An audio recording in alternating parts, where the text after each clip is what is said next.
আসসালামু আলাইকুম ওয়া রাহমাতুল্লাহি ওয়া বারাকাতুহু। সকলকে অনেক, অনেক শুভেচ্ছা জানিয়ে শুরু করছি। আমি শাহাদাত। আজ সকাল থেকে এই পর্যন্ত বোধহয় ৪ টে ভিডিও তৈরি করেছি। তো সেজন্য গলা খানিকটা বসে গিয়েছে। তো মাঝে, মাঝে আমি গলা সাফ করব। আশা করি এতে আপনারা মাইন্ড করবেন না।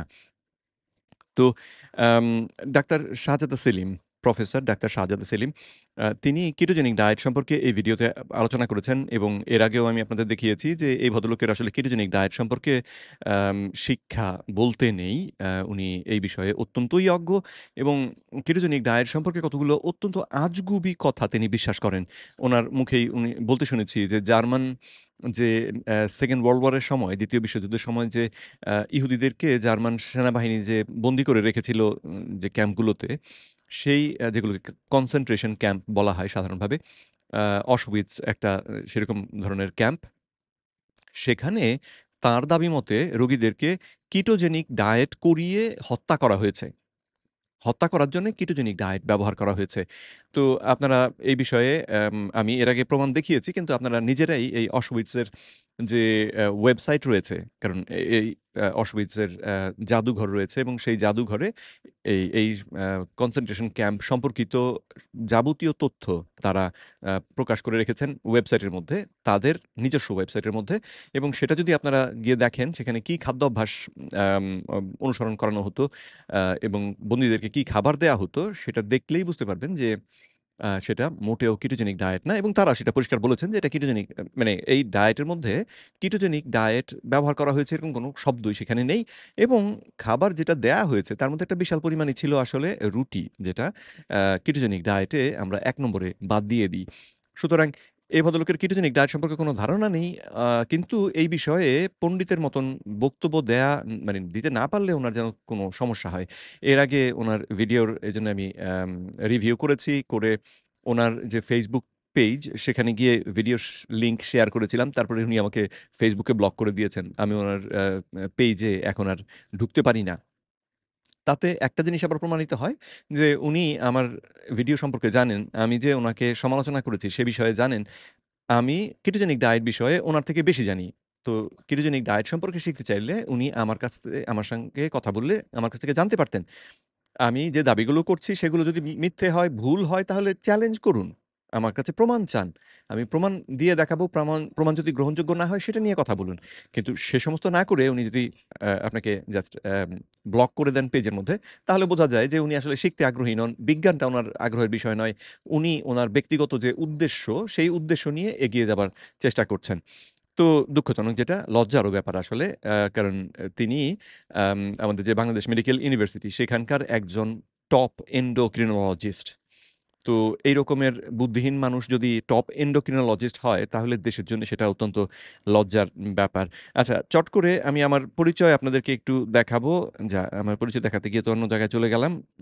আমার সেটআপে চলে গিয়েছিল। আচ্ছা, সেটা দেখাতে দোষ কিছু নেই। আমি OBS ব্যবহার করে ভিডিও রেকর্ড করছিলাম। তো পরিচয়টা দেখুন, আমি মোহাম্মদ সাদাত হোসেন এবং অ্যাডভান্সড কিটোজেনিক নিউট্রিশন ট্রেনিংটি আমি সম্পন্ন করেছি ২০২০ সালে। এই ট্রেনিংটি তৈরি করা হয়েছিল ডাক্তার এবং নার্স যারা কিটোজেনিক ডায়েট নিয়ে কাজ করবেন তাদের উদ্দেশ্যে।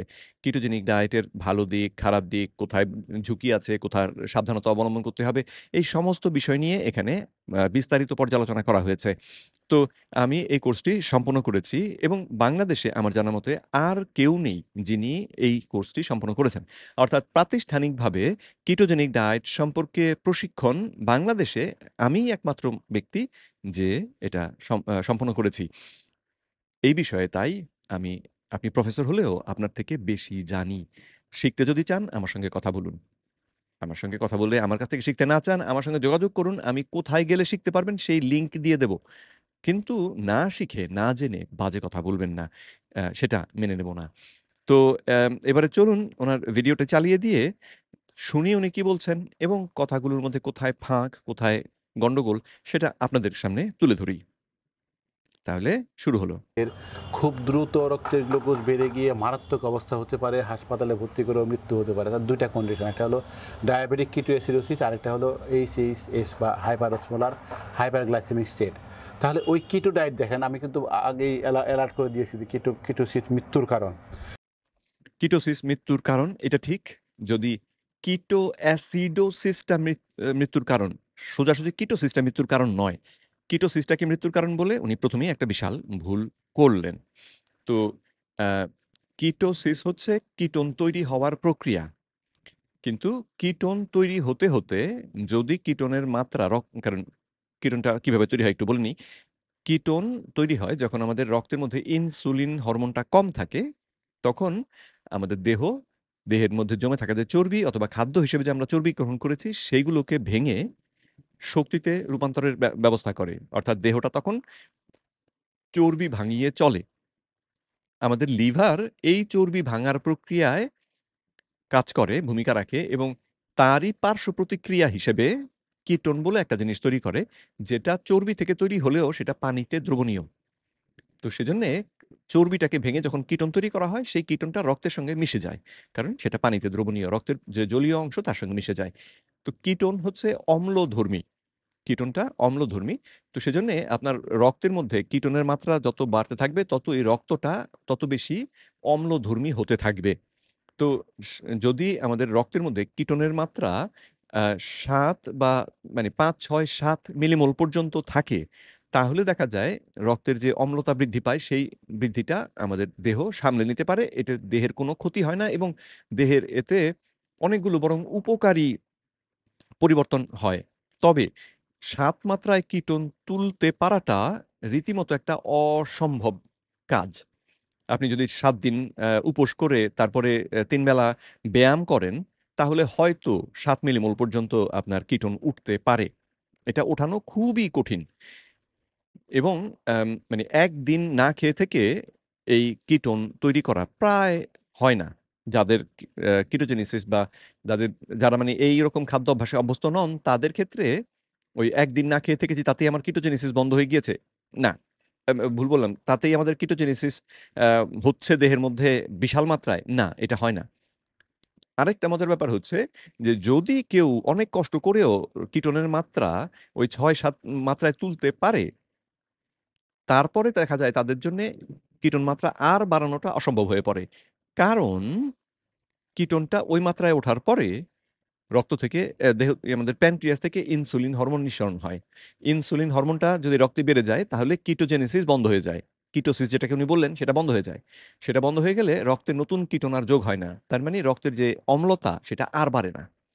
তো কিটোঅ্যাসিডোসিস হবার জন্যে রক্তের মধ্যে যেই মাত্রায় কিটোন থাকা দরকার সেটা হচ্ছে ২০ মিলিমোল বা তার বেশি।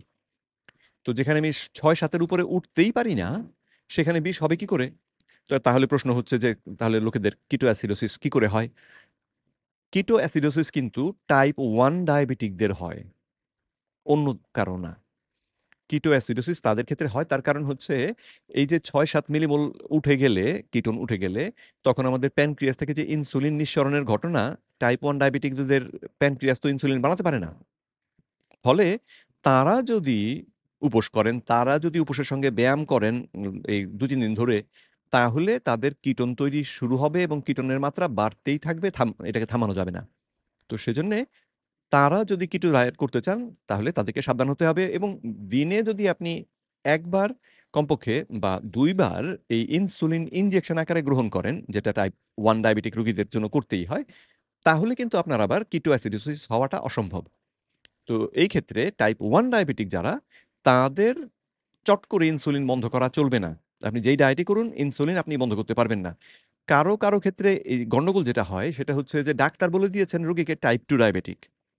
কারণ রোগী যে আসলে টাইপ 1 ডায়াবেটিকে রূপান্তর হয়ে গিয়েছেন, কারণ ১০ বছর, ১৫ বছর, ২০ বছর, ৩০ বছর ডায়াবেটিস যদি ভোগেন আপনি, টাইপ 2 ডায়াবেটিসে ভোগেন, তাহলে একসময় আপনি আসলে টাইপ 1 ডায়াবেটিক হয়ে যেতে পারেন।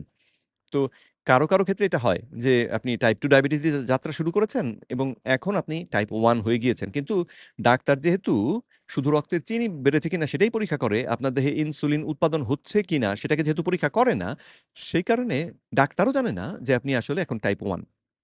তো এই লোকগুলো তাদেরকে ডাক্তাররা তখনও বলে যান যে আপনি টাইপ 2 ডায়াবেটিক।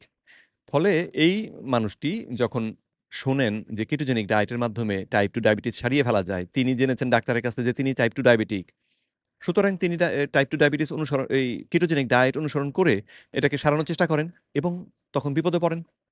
সেজন্যে যাদের টাইপ 2 ডায়াবেটিস রয়েছে, যদি আপনারা ইনসুলিন ডিপেন্ডেন্ট হয়ে থাকেন, যে ইনসুলিন ব্যবহার আপনাদের করতে হচ্ছে, তাহলে কিন্তু C-পেপটাইড পরীক্ষা করে নিশ্চিত হয়ে নেবেন যে আপনাদের ইনসুলিন উৎপাদন ঠিক মতন হচ্ছে, সেটা নিশ্চিত হয়ে নিয়ে তারপরে যদি আপনি চান কেটোজেনিক ডায়েট বা এরকম ডায়েট করার কথা চিন্তা করতে পারেন।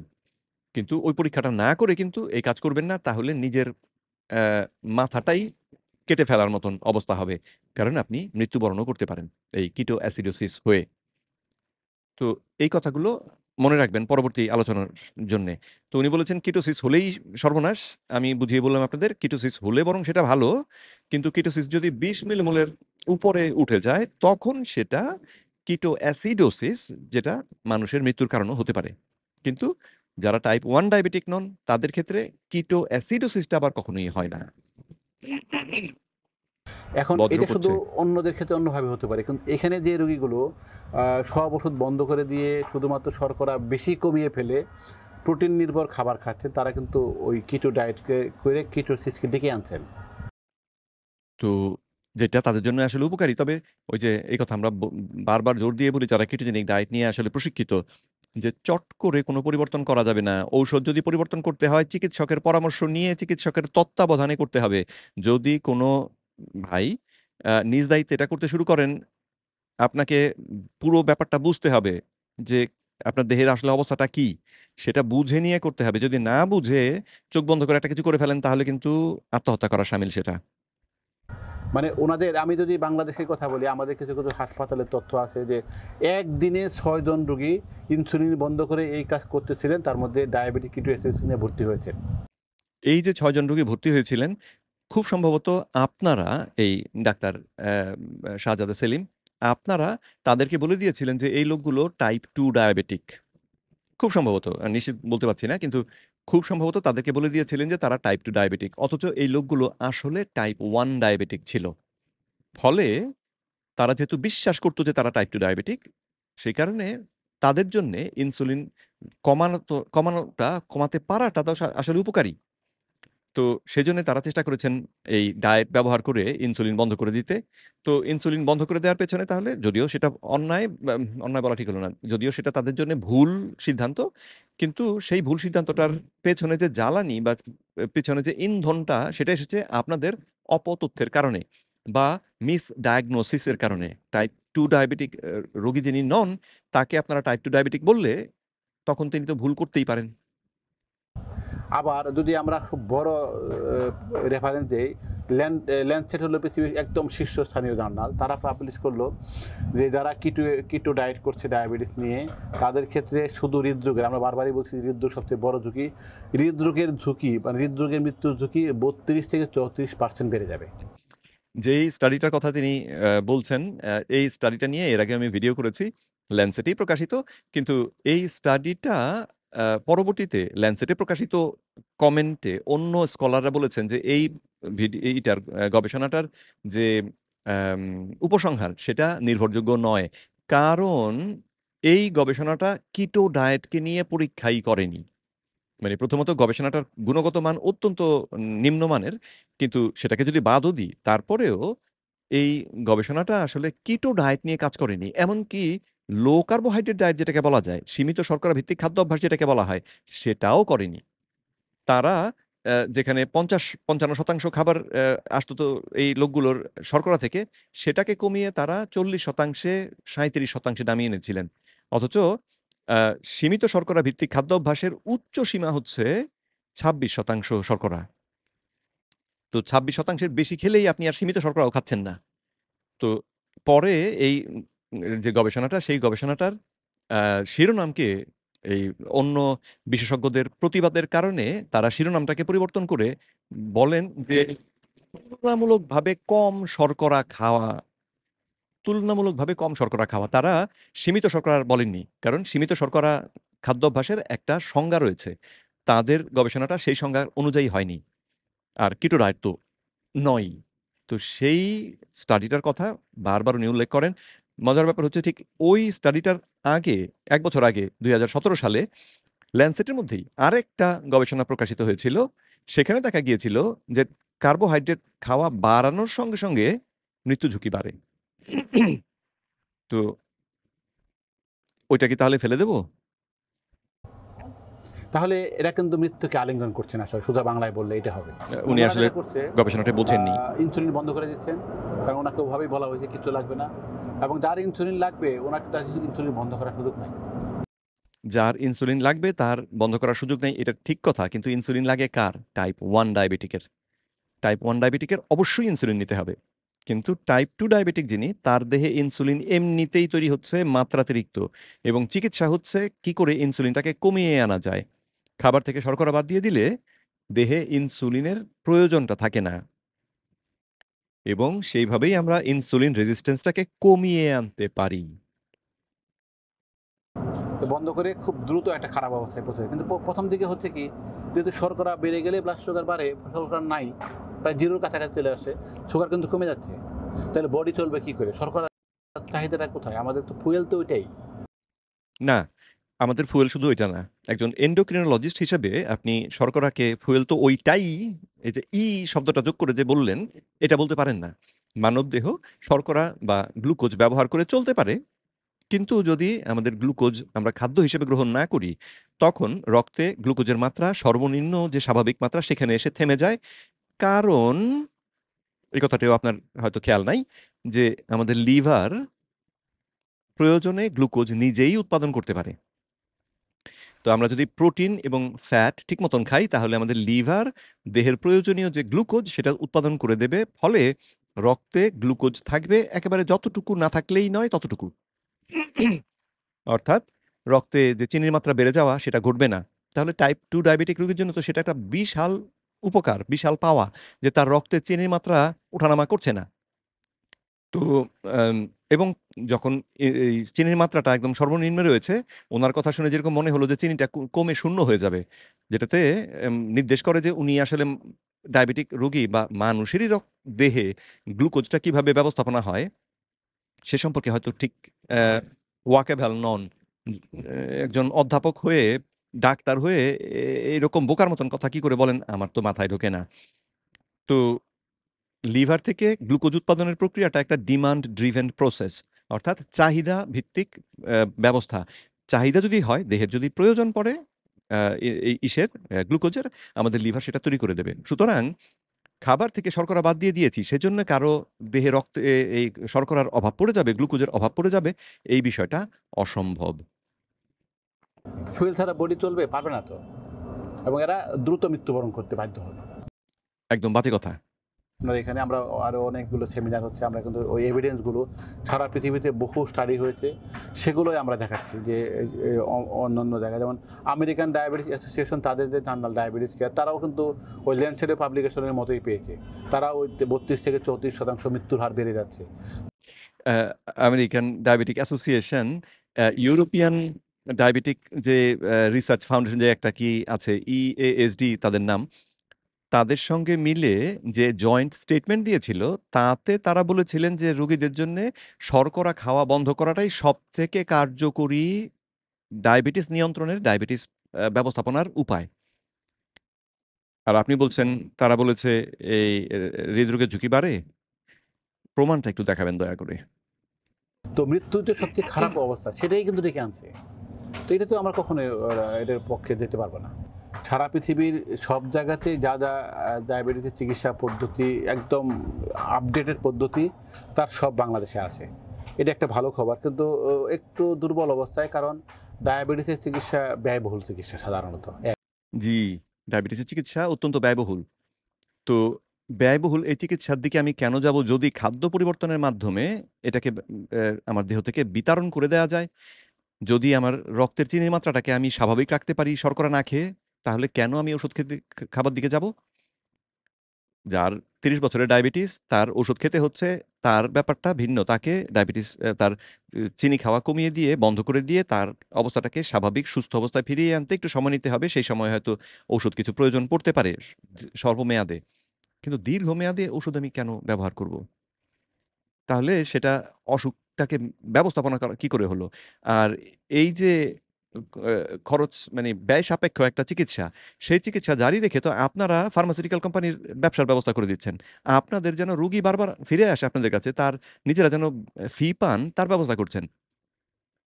আর আপনাদের এই অপতথ্যের কারণেই ডায়াবেটিক রোগীরা ডায়াবেটিসে ভুগছে। তারপরে তাদের বিভিন্ন অঙ্গ নষ্ট হচ্ছে। হার্টের জন্য যাও হার্টের ডাক্তারের কাছে, কিডনির জন্য যাও কিডনির ডাক্তারের কাছে। একেকজনের কাছে দৌড়চ্ছেন, হাজারটা পরীক্ষা করছেন এবং পয়সা বেরোচ্ছে তো রোগীদের পকেট থেকে। আপনারা তো ফুলে ফেঁপে কলা গাছ। আঙ্গুল ফুলে কলা গাছ যেরকম হয়, আপনারা ফুলে ফেঁপে সেরকম হচ্ছেন। বাড়ি গাড়ি একেকজনের কথা বলা যায় না। বাপরে বাপ! দ্বিতীয় হলো চিকিৎসাটা কিন্তু একদিনের নয়। ওই রোগী ডায়াবেটিস হওয়ার পরে যখন চিকিৎসা শুরু হলো, উনি যতদিন বেঁচে থাকবেন ততদিনই চিকিৎসা হবে। তাহলে লম্বা সময় চিকিৎসা হবে। আর যদি এই রোগী খাবার থেকে শর্করা খাওয়া বন্ধ করে দেন, তাহলে সেটাই তার চিকিৎসা হিসেবে বাকি জীবন তিনি অনুসরণ করতে পারেন। তাহলে আর বাইরে থেকে ঔষধ খেয়ে বা ইনসুলিন ইনজেকশন কিনে চিকিৎসা করতে হবে না। খরচের দিক থেকে হিসেব করলে খাদ্য অভ্যাস পরিবর্তনটাই অনেক বেশি সাশ্রয়ী। কারণ এই চিকিৎসায় আপনার চিকিৎসায় যেমন ঔষধ খাওয়ার পরেও আপনার রোগীর ডায়াবেটিস থাকবে। আর আমি যে চিকিৎসার কথা বললাম, এই চিকিৎসায় রোগীর ডায়াবেটিস দেহে আসলে থাকবে না। তার রক্তে চিনি থাকবে স্বাভাবিক। সুতরাং তখন আপনিও বলতে বাধ্য হবেন আপনার ডায়াবেটিস নাই। তো রোগীর ডায়াবেটিস থাকবে না। ডায়াবেটিস না থাকলে ডায়াবেটিস জনিত যে জটিলতাগুলো সেগুলোও একটাও থাকবে না। হৃদরোগ থাকবে না। হার্টের গন্ডগোল হার্টের কথা আর হৃদরোগ তো একই হলো। হৃদরোগ থাকবে না, কিডনির রোগ থাকবে না। মস্তিষ্কের যে ক্ষতি হয় সেগুলো হবে না। উম যাদের হয়ে গিয়েছে সেগুলো খানিকটা রিকভার করবে হয়তো। কারো ক্ষেত্রে এই সাংঘাতিক মাত্রায় যেখানে ক্ষতি হচ্ছিল সেটার গতিটা কমবে। বয়স বাড়লে আমাদের কিছু ক্ষতি হয় সেটা আমরা জানি। তো সেই গতিটাও কমে যাবে। তো তাহলে এই যে খাদ্যাভ্যাস ভিত্তিক পরিবর্তনটা কেন করব না? কিন্তু আমাদের যেহেতু কোনো স্বাস্থ্য বীমা এই চিকিৎসার খরচ বহন করছে না, টোটাল খরচটাই রোগীর পকেট থেকে যাচ্ছে, তাহলে রোগীর জন্য একটু ব্যয়বহুল চিকিৎসার আওতায় যাওয়া মুশকিল।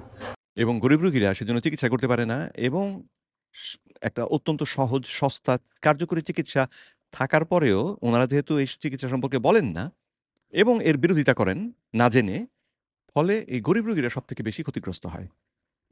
না খেয়ে থাকলে, সকালবেলায় নাস্তাটা না খেলে ডায়াবেটিসটাকে সারিয়ে ফেলা বলতে উপশমে নিয়ে যাওয়াটা সম্ভব। এই কথা যদি একজন রোগী জানতো, তাহলে উ সকালে নাস্তা খাওয়া বন্ধ রেখে সে পয়সাও বাঁচাতে পারত, আবার তার শরীরটাও ভালো থাকত।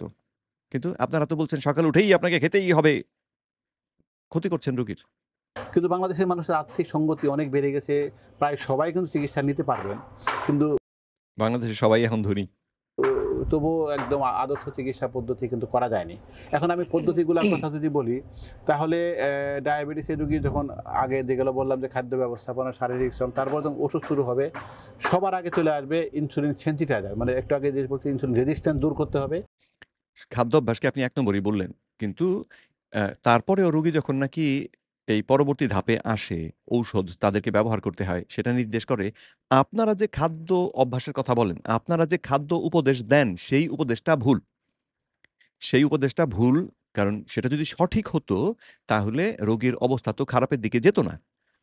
তার বিপরীতে চ্যালেঞ্জ দিয়ে আমি আপনাকে বলছি, আমি যদি রোগীকে আ কিটোজেনিক খাদ্যাভ্যাস অনুসরণ করতে বলি, তার সার্বিক অবস্থা বিবেচনা করে তার ঔষধকে যথাযথভাবে ম্যানেজ করে দিই এবং এইভাবে তিনি ৩ মাস অভ্যাস করে ফেলেন, তাহলে তিনি কিন্তু এই চক্কর থেকে বেরিয়ে আসতে পারবেন এবং তার অবস্থা আরো খারাপ হবে না।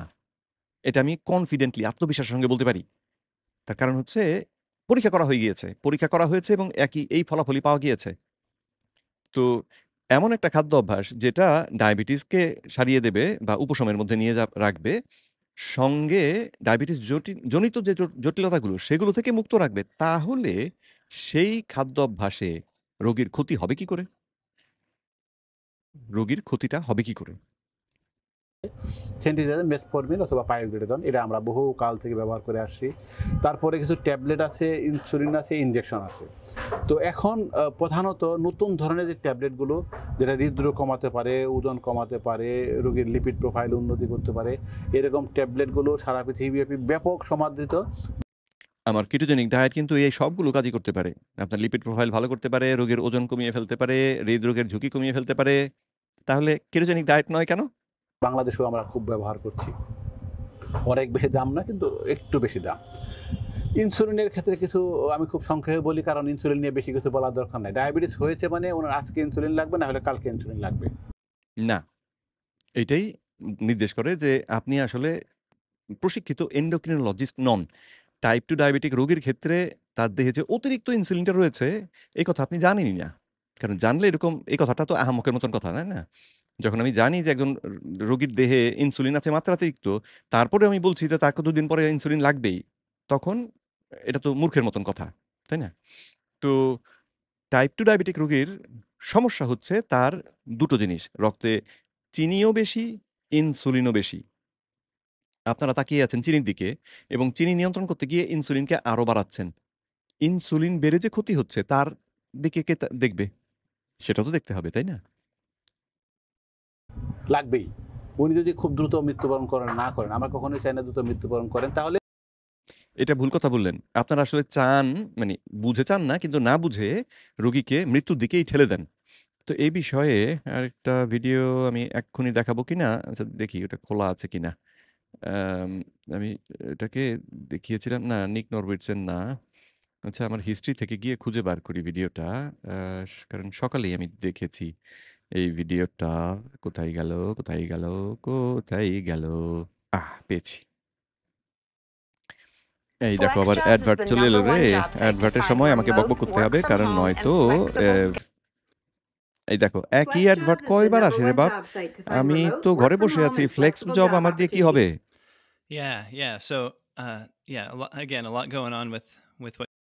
Essentially, the clinician is saying, well, given the same name in the same আরেকটু আগে family থেকে and আসি। has nothing incidentally.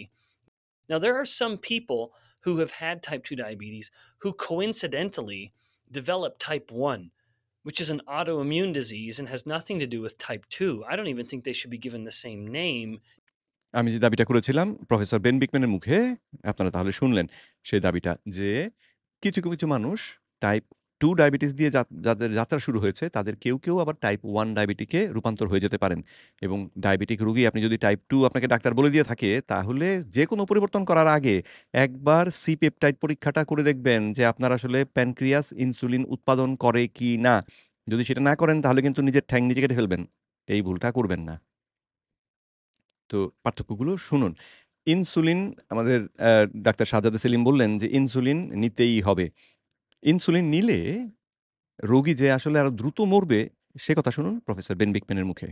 In the same family of diseases because they're both diseases of opposites. Whereas type 1 diabetes is a disease of too little insulin, type 2 is primarily a disease of too much, or at least that's what's driving the disease. Regardless, even if insulin has come down a little bit in the person with type 2 diabetes, accelerating the spike in glucose, it's still significantly higher than it used to be before they ever started on that wayward metabolic path. But regardless, because we have a glucose centric view of the disease, essentially the clinician is saying, well, to heck with your insulin. Who cares if we push it up even higher? They might not even know where it is. All they know is if they push the insulin up even higher, the glucose will in fact come down. And because that's the target, the glucose, they believe they're achieving the optimal outcome. However, it's much more complicated and sinister than that. The more aggressively we're giving the type 2 diabetic insulin to control their glucose, the faster we kill them. যত বেশি বা যত aggressively আক্রমণাত্মকভাবে আমরা একজন type 2 diabetic রোগীকে insulin দিয়ে চিকিৎসা করব, আমরা তাদেরকে তত দ্রুত মৃত্যুর দিকে ঠেলে দেব। সে কথাটাই তিনি বললেন। তো আমাদের শাহজাদা সেলিম, ডাক্তার শাহজাদা সেলিম তিনি বলছেন ইনসুলিন দিয়ে তিনি রোগী বাঁচাবেন। ব্রিঘাম ইয়াং ইউনিভার্সিটির প্রফেসর ডক্টর বেন বিকম্যান বলছেন, ইনসুলিন দিলে রোগী মরবে টাইপ 2 ডায়াবেটিকের ক্ষেত্রে। ওনাকে মেনেই নিতে হবে যে ওনার কোনো এক সময় ইনসুলিন লাগবে এবং আমি রোগীদেরকে অনুরোধ করব যখনই ইনসুলিন লাগবে ডাক্তার আপনাকে বলবেন আপনি তখনই নিয়ে নিবেন। না হলে আপনি হয়তো আরো কিছুদিন কষ্ট চেষ্টে ডায়াবেটিস কন্ট্রোলের একটা চেষ্টা করতে পারেন, কিন্তু বিনিময়ে আপনার আরো ক্ষতিগুলো দীর্ঘায়িত হবে। ইনসুলিন বিক্রি করলে কিছু কমিশন আপনারা পান নিশ্চয়ই, তাই না? যেমনভাবে ক্যাম্পেইনিং করছেন, তাতে সেটাই মনে হয়। বিশেষ করে যখন ইনসুলিন গ্রহণ করাটা বিশেষজ্ঞদের মত যে এটা রোগীর জন্যে ক্ষতিকর। তাহলে যত আগে সম্ভব সেটা নেওয়া যায়, কিন্তু এখন আরেকটা ভালো ইনজেকশন আমাদের কাছে হাতে এসে গেছে, সেটা হলো যে যেটা ওজনও কমাবে ডায়াবেটিসটা কমাবেই। সেগুলো প্রধানত ইনজেকশন, ক্যাপসুল খুব দ্রুত আমাদের হাতের কাছে চলে আসবে। আরেকটা হলো টাইপ 1 ডায়াবেটিস অথবা যাদের ডায়াবেটিস খুব ভালো কমাতে গেলে ঘন ঘন হাইপোগ্লাইসেমিয়া হয়ে যায়, সেই রোগীদের জন্য খুব ভালো। অথবা ইনসুলিন নেওয়া মানে তো ইনসুলিনের ইনজেকশন প্রিক করতে হয়, সেটা যারা করতে চান তাদের জন্য ইনসুলিন পাম্প এক দারুণ জিনিস, কিন্তু ওটা কিন্তু ইনসুলিনের পেনের চেয়ে খরচ একটু বেশি পড়বে। তাহলে এখন পর্যন্ত পৃথিবীতে সবচেয়ে আকর্ষণীয় চিকিৎসা পদ্ধতি ইনসুলিনের কথা যদি বলেন তাহলে ইনসুলিন পাম্প, যেটা পৃথিবীর সব দেশেই ব্যাপক সমাদৃত, বাংলাদেশেও ডাক্তারদের কাছে সমাদৃত, কিন্তু দাম একটু বেশি হওয়ার কারণে অনেক বেশি ব্যবহার হচ্ছে না, কিন্তু দিন দিন ব্যবহার বেড়ে যাচ্ছে। কারণ টাইপ 2 ডায়াবেটিকের জন্যে যদি ইনসুলিন পাম্প আপনি ব্যবহার করেন তাহলে মাইট অ্যাজ ওয়েল মানে তার পরিবর্তে আপনি ফ্যানের সঙ্গে দড়ি বেঁধে গলায় লাগিয়ে বরং ঝুলে পড়ুন। একটু তাড়াতাড়ি হবে, পয়সাগুলো তো বাঁচবে। আপনি এই ইনসুলিন কিনে এই খরচ করবেন, ব্যাংক অ্যাকাউন্টটাও খালি হবে, জায়গা জমিও বিক্রি করবেন আর শেষ পর্যন্ত তো মরে যাবেনই আগে। তো তার থেকে বরং এটা সহজ পথ, তাই না? ডায়াবেটিসের রোগীদের কিন্তু যদি আমরা ঠিকঠাক মতো চিকিৎসা করতে না পারি, তার স্বাভাবিক জীবনযাপন মানে এখন কিন্তু একটা চিকিৎসা করে মানুষের কোয়ালিটি অফ লাইফ কতটা ভালো রাখা যায় সেটা চেষ্টা করতেই হবে আমাকে, এবং সেটা যদি করি তাহলে ইনসুলিন পাম্প ওই কোয়ালিটি অফ লাইফ নিশ্চিত করার জন্য একটা বড় ধরনের আমাদের যন্ত্র হিসেবে কাজে লাগতে পারে। উনি ইম্পোর্টের লাইসেন্স পেয়েছেন কিনা আল্লাহই জানে। যেমন করে প্রমোট করছেন, যেখানে বিশেষজ্ঞরা বলছেন যে ইনসুলিন ব্যবহার করাটাই বরং রোগীর জন্য ক্ষতিকর। কারণ টাইপ 2 ডায়াবেটিক রোগীর রক্তে ইনসুলিন থাকে মাত্রাতিরিক্ত। একজন এন্ডোক্রিনোলজিস্ট হিসেবে ইনসুলিন একটা হরমোন। এই হরমোনটা রোগীর দেহে বেড়ে আছে এবং কাজ করছে না। ওনার তো সেই দিকে মন দেয়া দরকার। যে ইনসুলিনটা কেন বেড়ে থাকলো? কেন এটা তারপরেও কাজ করল না? কি করে ইনসুলিনকে কমিয়ে আনা যায়? কি করে ইনসুলিনের কার্যক্ষমতা বাড়ানো যায়? সেটাই হওয়া উচিত ওনার আ উম লক্ষ্য। তা না করে উনি ঝাঁপিয়ে পড়েছেন চিনি নিয়ে। চিনি কেন বাড়ল? খাবার হিসেবে খেতে বলছেন চিনি। তো খাবেন চিনি, তার রক্তে বাড়বে কি প্রোটিন? আজব! চিনি বেশি খেয়ে রক্তের মধ্যে চর্বিও বাড়ে। কারণ এই অতিরিক্ত চিনিটা আমাদের কলিজা চর্বিতে রূপান্তর করে দেহের মধ্যে জমা করার চেষ্টা করে। ফলে রক্তের মধ্যে ট্রাইগ্লিসারাইড যায় বেড়ে। তো এক চিনি খেয়ে রক্তে চিনিও বাড়াচ্ছেন, ওইদিকে চর্বিও বাড়াচ্ছেন। কেন? এটা কেন খেতে হবে? যেখানে এটা খাওয়া বাধ্যতামূলক নয়। ন্যাশনাল একাডেমি অফ সায়েন্সেস ২০০৫ সালেই ঘোষণা করে দিয়েছে যে শর্করা খাওয়া মানুষের জন্যে অত্যাবশ্যক নয়। কারণ আমাদের লিভার নিজেই গ্লুকোজ উৎপাদন করতে পারে। আমাদের দৈনিক যে চাহিদা, সেই চাহিদা মিটিয়ে ফেলার জন্য সেটাই যথেষ্ট। তাহলে বাইরে থেকে এটা আমাদের খেতে হয় না। কথাটা খেয়াল রাখবেন। গ্লুকোজ আমাদের জীবন ধারণের জন্যে অত্যাবশ্যক। কিন্তু গ্লুকোজ খাওয়া অত্যাবশ্যক নয়। কারণ আমাদের লিভার গ্লুকোজ তৈরি করতে পারে। তো যাই হোক, আশা করি বুঝতে পারছেন যে ডাক্তার শাহজাদা সেলিম নামে যদিও ডাক্তার, নামে যদিও অধ্যাপক, কেটোজেনিক ডায়েট সম্পর্কে তিনি আসলে পুরোপুরি অন্ধকারের মধ্যে রয়েছেন এবং দুঃখজনকভাবে টাইপ 2 ডায়াবেটিস রোগটাও তিনি পুরোপুরি বোঝেন না। এবং না বুঝে চিকিৎসা করে কত লোকের যে অ্যা অকাল মৃত্যুর কারণ তিনি হয়েছেন, আল্লাহ মাবুদ জানে। আল্লাহ উনাকে এই বিষয়ে সঠিক জ্ঞান লাভ করার সুযোগ করে দিন। আসসালামু আলাইকুম।